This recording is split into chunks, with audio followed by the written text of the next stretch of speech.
Sportqora.kz сайтында қайырымдылық көмек алу үшін өтініш беру тәртібі. Басты беттен өтініш беру бөліміне өтіңіз. Тіркелу. Электрондық цифрлық қолтаңба арқылы жеке тұлға немесе заңды тұлға ретінде тіркеліңіз. Бірінші қадам. Негізгі ақпарат. Бұл қадамда жеке сәйкестендіру нөмірі, бизнес сәйкестендіру нөмірі және ұйымның атауы немесе тегі, аты, әкесінің аты автоматты түрде көрсетіледі. Екінші қадам. Сауалнама.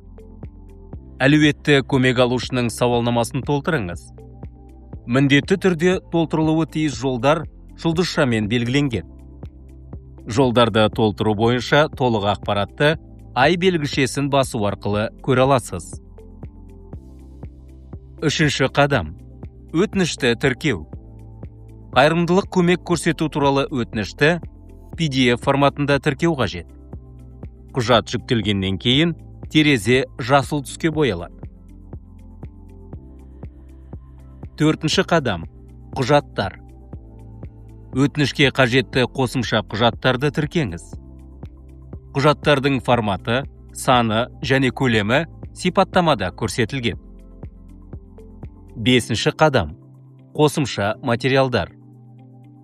Шығындар сметасын, түсіндірме жазбаны және растаушы құжаттарды жүктеу қажет. Растайтын құжаттарды тіркеу кезінде файл атаулары мазмұнына сәйкес келетініне көз жеткізіңіздер.